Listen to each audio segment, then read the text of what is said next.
Multiple states showing signs the Omicron variant has already peaked and cases are falling. Also, new reports tonight of a superbug, a rare fungal infection that is showing up in some U.S. hospitals. Dr. Monica Gandhi is professor of medicine of infectious diseases at San Francisco General Hospital and is joining us tonight. First of all, word that Omicron is peaking. What does that mean? This is great that it's peaking because basically in any analysis from other countries, it peaks about 30 to 40 days after it first started. So it's peaked in the Northeast first. We've already peaked in California. This coming down will probably take 3 to 4 weeks. So hopefully by second or third week in February, we're in the clear. And it will leave so much immunity that we've already been talking about the fact that it's probably going to drive us into endemicity.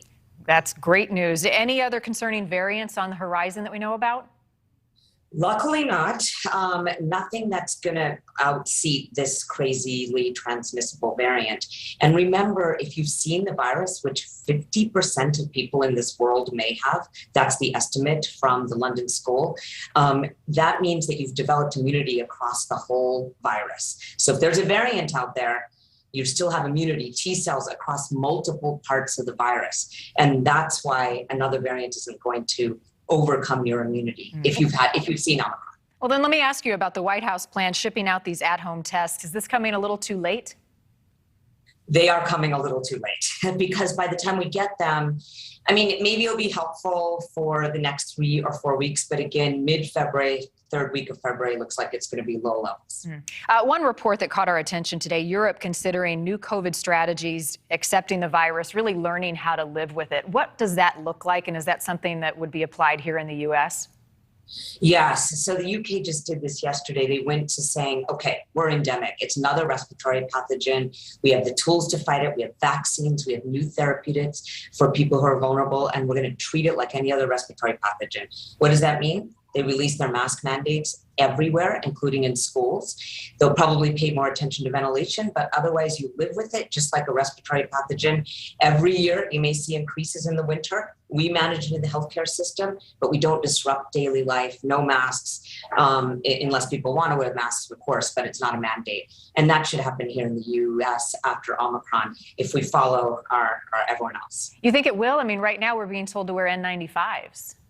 You know, we're in that transition phase. The Omicron surge is not yet down. Give it another 3 to 4 weeks. And then by that time, we really do need to manage it like it's an endemic respiratory pathogen. It's not going to go away, but we have so much immunity that it's going to live in the low level like influenza, like RSV, like parainfluenza. And yes, we will have to change that endemic strategy. It wouldn't make sense otherwise. The other topic I told people at home about I want to get to is this idea of these superbugs.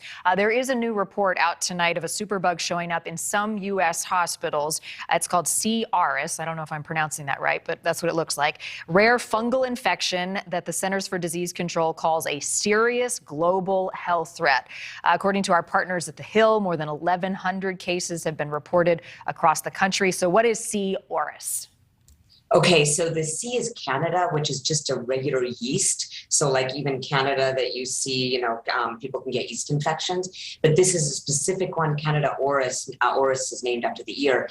And it just is resistant to a group of medications that we usually use called azoles, but it really is okay. We do have medications that treat it, which are called echinocandins. And so we do have something to treat it with. And it usually occurs in immunosuppressed patients and not in people who've had a lot of antibiotics. So I think it's a little alarmist. It's not going to spread. It's not going to go crazy across the whole population. We're just tired right now because we've just been through a pandemic. Well, and my question earlier today was, are we so myopic in our focus in the middle of a pandemic, and we should be focusing there, that we may be missing other diseases and illnesses that are spreading? There is no doubt that we just had a report about antibiotic resistance in bacteria. HIV has lost a lot of its outcomes across the world. TB has arisen, and there's been increased mortality from TB. Malaria has also gone off the rails. We've lost our measles vaccinations. I think we've talked about this. So yes, we got to pay attention to other diseases. All right. Well, I know you and others are, as always, Dr. Monica Gandhi. Appreciate you coming on, giving us some insight and a relief about this superbug.